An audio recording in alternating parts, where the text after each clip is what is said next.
ہم بحیثیت مسلمان بہت جلد کسی اور کے نظریے کو دل و جان سے قبول کر لیتے ہیں، ہمیں اپنے نظریہ اسلام کا نہیں پتہ ہوتا۔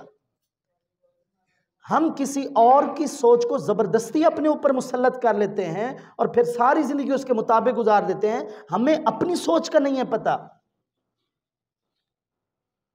وہ جو علامہ اقبال نے اپنے خوبصورت لفظوں میں ہمیں سمجھایا کہ خاص ہے ترکیب میں قوم رسول ہاشمی، یہ بہت بڑی بات ہے، یہ بہت بڑی بات ہے کہ اپنے آپ کو خاص سمجھیں۔ ہم رسول ہاشمی علیہ السلام کی اگر قوم میں سے ہیں تو ہم ایسے نہیں ہیں کہ کسی اور کی سوچ، کسی اور کے نظریے کو اتنا جلدی ہم قبول کر لیں اور دیکھیں بھی نہ کہ ہمارا اپنا دین اس بارے میں ہمیں کیا کہتا ہے۔ ہمارے وہ بچے جو اسکول کی تعلیم سے وابستہ ہوتے ہوتے بہت زیادہ آگے چلے گئے، انہوں نے پیچھے مڑ کر نہ دیکھا کہ ہمارا مذہب اس طرح کے معاملات میں ہمیں تعلیم کیا دیتا ہے۔ اور چونکہ وہ محدود مطالعہ ہوتا ہے، یہ سرے سے ہوتا نہیں ہے، جب کسی عالم دین سے اس طرح کی کوئی بات سنتے ہیں تو کہتے ہیں لو جی یہ تو ابھی بھی وہیں پہ کھڑے ہیں، یہ مولوی صاحب تو وہی پرانی گھسی پیٹی باتیں کر رہے ہیں۔ اس طرح کی باتیں پھر لوگ کرنا شروع کر دیتے ہیں۔ وجہ کیا ہوتی ہے کہ اپنے دین کا مطالعہ نہیں ہوتا، اپنے مذہب کا مطالعہ نہیں ہوتا۔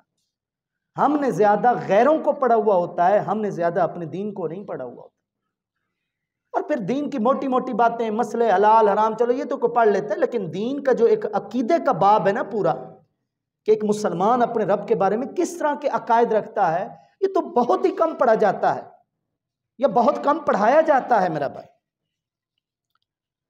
یہ بات یاد رکھیے، ہمارا دین اسباب کے خلاف نہیں ہے، ہمارا دین وسائل دنیا کے خلاف نہیں ہے۔ بخار ہوا ہے، دوا لینی ہے، دوسری طرف جائیں تو اللہ کی طرف سے بیماریاں آتی ہیں، گھر میں بیٹھ رہے ہیں، جب اللہ کو منظور ہوگا خود بخود ٹھیک ہو جائیں گے۔ نہیں، یہ نہیں ہے، دوا دارو کرنا ہے۔ حضرت موسیٰ علیہ السلام کو بخار ہوا، وہ بیٹھے رہے، وحی آئی، حضرت موسیٰ علیہ السلام نے عرض کی میرے مالک تیری بھیجی ہوئی بیماری ہے، مجھے قبول ہے، میں شکر گزار ہوں، مجھے کوئی پریشانی نہیں، کوئی مایوسی نہیں۔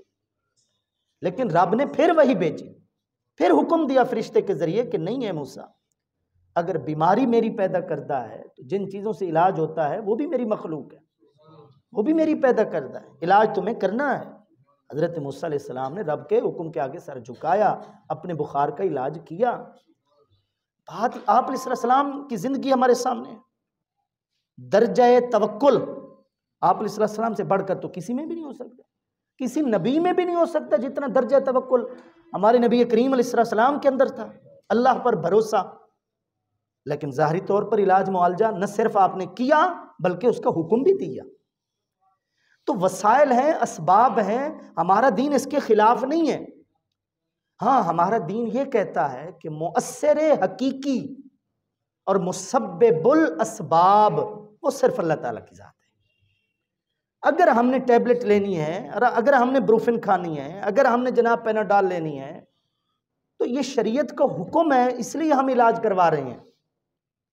ورنہ ہم یہ عقیدہ رکھتے ہیں کہ شفا بروفن نے نہیں دینی، شفا پیناڈال نے نہیں دینی، شفا من جانب اللہ۔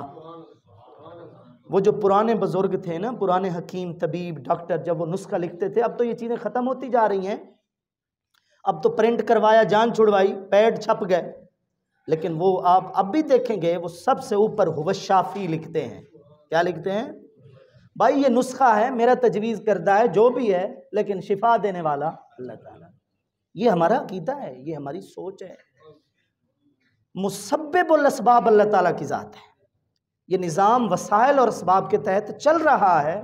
ایک وہ ہے جو ہمیں نظر آ رہا ہے، لیکن پتہ ہے وہ نظام اس سے کہیں بڑا ہے جو ہمیں نظر نہیں آ رہا، وہ غیبی نظام ہے۔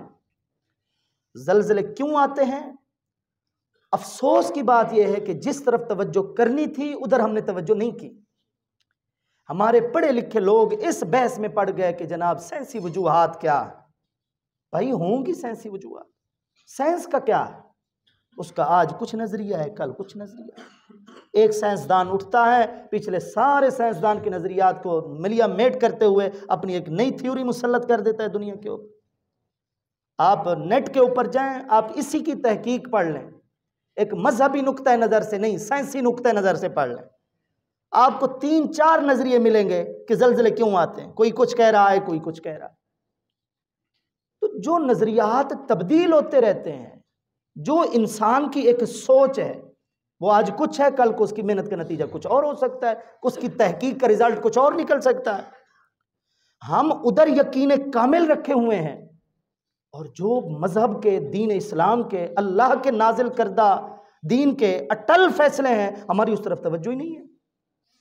تو میں پھر کہہ رہا ہوں کہ اسباب، وسائل یہ اس دنیا کا حصہ ہیں، ان پر بھی نظر رکھنی چاہیے، لیکن اس کا ہرگز یہ مطلب نہیں ہے کہ وہ جو ایک غیبی قوت ہے جو اس طرح کے حالات سے ہمارا رب ہمیں گزار دیتا ہے اور ایسے تجربات سے ہمارا رب ہمیں آشنا کروا دیتا ہے، ہم اس سے اپنی آنکھیں بند نہ کریں، ہم بھول نہ جائیں کہ وہ بھی ایک چیز ہے، وہ بھی اللہ رب العزت کا ایک نظام ہے، اس کے پیچھے بھی کوئی نہ کوئی اس کی حکمت اور قدرت ہے۔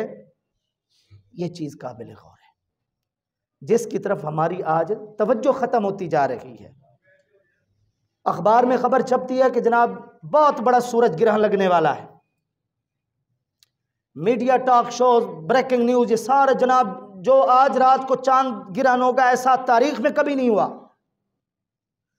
ہمارے نوجوانوں کی، ہمارے پڑھے لکھے ایک تعلیم یافتہ طبقے کی ساری توجہ اس کی طرف چلی گئی، لیکن ہم اس طرف توجہ کرنا بھول گئے کہ یہ نظام میں شمس و قمر کس کے قبضے میں ہے، یہ سورج گرہن کیوں ہوتا ہے؟ آپ یقین کیجئے یہ جو سورج کی جسامت ہے نا، یہ چاند کی جسامت سے 400 گنا زیادہ ہے۔ سورج چاند سے 400 گنا بڑا ہے، لیکن 9,30,00,000 میل کی مسافت پر ہم پر کھڑا ہے زمین سے۔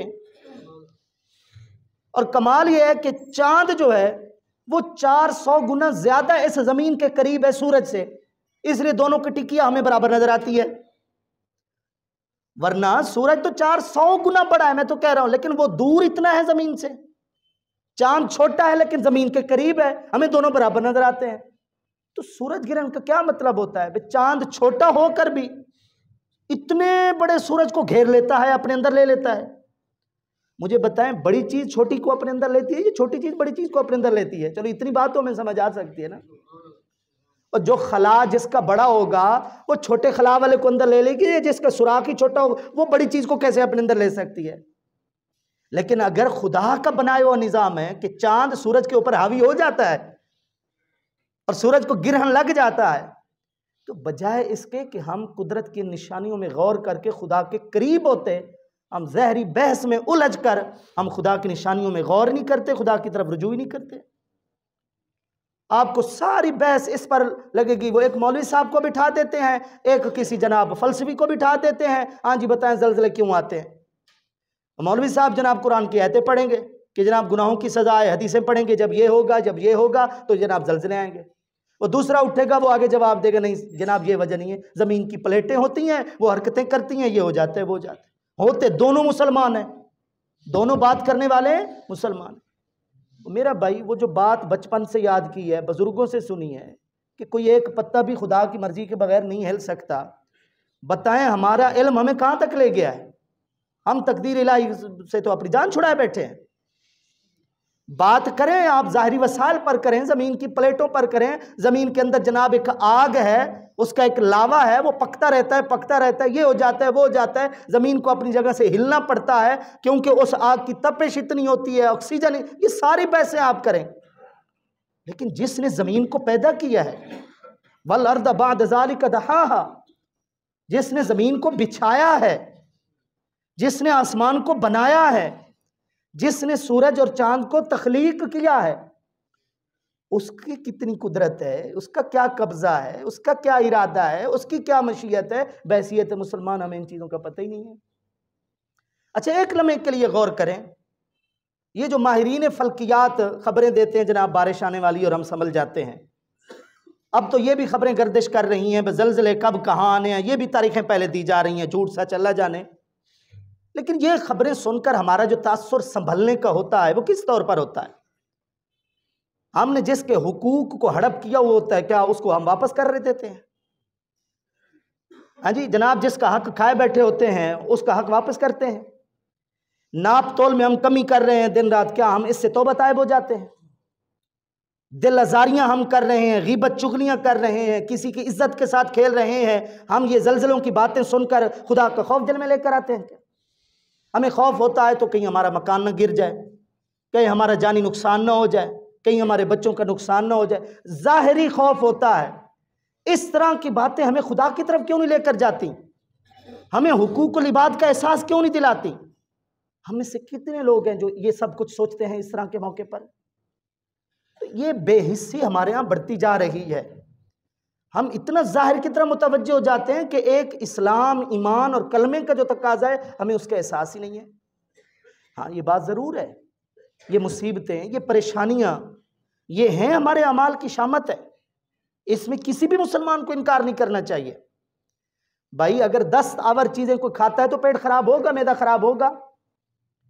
ہاں جی، چکنی چپٹی چیزیں کوئی کھاتا ہے تو ظاہر جگر کے اوپر جا کر اثر پڑے گا۔ جیسی کوئی چیز اپنے اندر ڈالے گا اس کا ری ایکشن، اس کا رد عمل سامنے آئے گا۔ تو جیسے اعمال اوپر بھیجیں گے اس کا بھی تو رد عمل واپس آئے گا۔ اچھے عمل اوپر جائیں گے تو اس کا اچھا رد عمل آئے گا نا، اور برائیاں اگر اوپر جائیں گی تو پھر اس کا بھی رد عمل ویسے ہی آئے گا۔ اس کا انکار مسلمان کیسے کر سکتا ہے؟ یہ رد عمل ہے۔ یہ ترمذی شریف کی روایت ہے کہ جب امانت میں خیانت ہوگی، جب بیوی کی اطاعت میں ماں کی نافرمانی ہوگی، جب باپ کو دور کر کے دوست کو قریب لایا جائے گا، جب فاسق و فاجر حکمرانوں کو اپنے اوپر مسلط کیا جائے گا، جب ناپ تول کے اندر کمیاں کی جائیں گی تو زلزلے آئیں گے۔ وَالْأَوْجَاعُ الَّتِي لَمْ تَكُنْ فِي أَسْلَافِهِمْ، وہ بیماریاں آئیں گی جو پہلے تھی ہی نہیں۔ اب بتائیں ایسی بیماریاں گنے نا اپنی انگلیوں پر جن کا نام ہی ہمارے آباء و اجداد نے نہیں سنا ہوگا، عجیب عجیب نام ہیں بیماریوں کے۔ تو بجائے اس کے کہ ہم اس طرح کے معاملات میں الجھیں، ہم بحث کریں، ہمیں اس طرح کے معاملات میں اپنے رب کی طرف رجوع کرنا چاہیے، ہمیں خود احتسابی کرنی چاہیے، ہمیں توبہ طائب ہونا چاہیے، ہمیں اجتماعی توبہ کرنی چاہیے۔ حضرت انس رضی اللہ تعالیٰ عنہ ان صحابہ کرام میں سے ایک صحابی ہیں جن کی وفات آخر میں ہوئی، صحابہ میں آخر میں۔ سب سے جو آخر میں صحابی فوت ہوئے وہ تو حضرت ابو طفیل عامر بن واصلہ ہیں، سب سے آخر کے یہی صحابی ہیں، ان کے بعد کوئی اور صحابی نہیں ہے، آخری صحابی یہی فوت ہوئے۔ لیکن حضرت انس رضی اللہ تعالیٰ عنہ کی چونکہ عمر زیادہ تھی، ان کی بھی وفات آخر میں ہوئی۔ تو ایک مرتبہ ایسا ہوا کہ ایسے ہی دن چڑھے، اچانک رات کا ماحول بن گیا، تھا دن اور ایسا سورج چھپا اور بادل آئے اور گھپ اندھیرا ہوا کہ رات کی طرح تاریکی چھا گئی۔ تو ایک شخص نے آ کر پوچھا حضرت انس رضی اللہ تعالیٰ عنہ سے کہ آپ یہ بتائیں کہ آپ علیہ السلام کے زمانے اقدس میں بھی کبھی ایسا ہوا تھا؟ آپ جو حضور کے قریبی صحابی ہیں تو آپ یہ بتائیں کہ سرکار علیہ السلام کے زمانے میں بھی ایسا ہوا تھا؟ حضرت انس نے پتہ کیا جواب دیا؟ حضرت انس رضی اللہ عنہ فرمانے لگے کہ اگر آپ علیہ السلام کے زمانہ اقدس میں کبھی ایسا ہوتا تھا تو ہم قیامت سمجھ کر خدا کے گھر کی طرف رجوع کرتے تھے، ہم مسجد کی طرف دوڑ کر جاتے تھے۔ اب آپ بتائیے ہمارا کیا رویہ ہوتا ہے؟ آپ ذخیرہ احادیث دیکھیے، آپ سیرت کی کتابیں دیکھیے، جب سورج گرہن ہوتا تھا، چاند گرہن ہوتا تھا، آپ علیہ السلام اجتماعی توبہ کرواتے تھے، آپ علیہ السلام مسجد میں جاتے تھے، نماز پڑھتے تھے آپ علیہ السلام۔ آج بھی ہماری فقہ کی کتابوں کے اندر باب صلاۃ الخسوف، کسوف خسوف، یہ کیا ہے؟ چاند گرہن، سورج گرہن کی نمازیں کہاں ہیں؟ خالی دعائیں کہاں ہیں؟ یہ ساری چیزیں موجود ہیں، احادیث شریف سے حاصل ہیں۔ یہ بجائے اس کے کہ اس نظام کے اندر جب قدرت کی کوئی تبدیلیاں رونما ہوں اور ہم سنبھلیں، ہم توبہ کریں، ہم جناب اس کے ظاہری معاملات کے اوپر بحث کرنا شروع کر دیتے ہیں، جناب زلزلے کیوں آتے ہیں، یہ ہو جاتا ہے، وہ ہو جاتا ہے، زلزلے اس لیے آتے ہیں۔ ہمیں اللہ کی طرف رجوع کرنا چاہیے۔ ہمارے دلوں میں صرف اور صرف اپنی جان، اپنے مال کے نقصان کا اندیشہ نہیں ہونا چاہیے، ایسی قدرت کی نشانیوں کے اوپر ہمارے دلوں میں خدا کا خوف ہونا چاہیے۔ اپنے حساب کتاب کا خوف ہونا چاہیے، اور ہم اپنے معاملات کا جائزہ لیں کہ ہم رب کے حقوق کتنے ادا کر رہے ہیں، اس کے پیارے حبیب علیہ السلام کے حقوق کتنے ادا کر رہے ہیں، لوگوں کے حقوق ہم کتنے ادا کر رہے ہیں۔ ہمارے سر شرم کے مارے جھک جانے چاہیے۔ اس موقع کے اوپر جرت نہیں دکھائی جاتی، جرت کے ساتھ بحث نہیں کی جاتی۔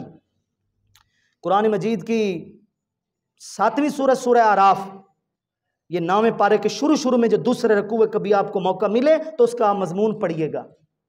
میرے پاس اب وقت نہیں ہے، ورنہ میں قرآن اٹھا کر یقین کیجئے میں آپ کو ایک آیت کا ترجمہ سناتا۔ یہ آیت نمبر 95 سے لے کر 99 تک یہ 4-5 آیتیں پڑھیے۔ اس کا مطلب کیا ہے؟ وہ قوم شعیب جو ناپ تول میں کمی کیا کرتی تھی، اس کی قوم کے اوپر زلزلہ آیا تھا، اور ہوا کیا تھا؟ اللہ فرما کیا رہا ہے؟ اللہ فرماتے جب یہ سوئے ہوئے ہوتے ہیں اور جب یہ کھیل کود میں ہوتے ہیں، کیا اس وقت کبھی ان کو خیال آیا ہے کہ میری پکڑ اس دوران ہو سکتی ہے؟ افامن اہل القرآن یاتیہم باسنا بیاتا وہم نائمون، افامن اہل القرآن یاتیہم باسنا ضحی وہم یلعبون، افامنوا مکر اللہ فلا یامن مکر اللہ الا القوم الخاسرون، کہ اللہ کی خفیہ تدبیر سے گھاٹے والی قوم ہی ہے جو امن میں آتی ہے۔ ایمان والا کبھی بھی اللہ کی خفیہ تدبیر سے مطمئن نہیں ہوتا، اس کے دل میں ہر وقت خدا کا خوف ہوتا ہے۔ ہم تو ان چیزوں سے بالکل آزاد ہوئے بیٹھے ہیں، یہ چیزیں ہمارے ساتھ ہونی نہیں ہے۔ جیسے خفیہ تدبیر، مکر اللہ، یہ کیا مطلب ہے؟ واللہ خیر الماکرین، کہ تم نے جو سوچا وہ نہ ہوا، اور وہ ہوا جو تم نے کبھی سوچا ہی نہیں تھا۔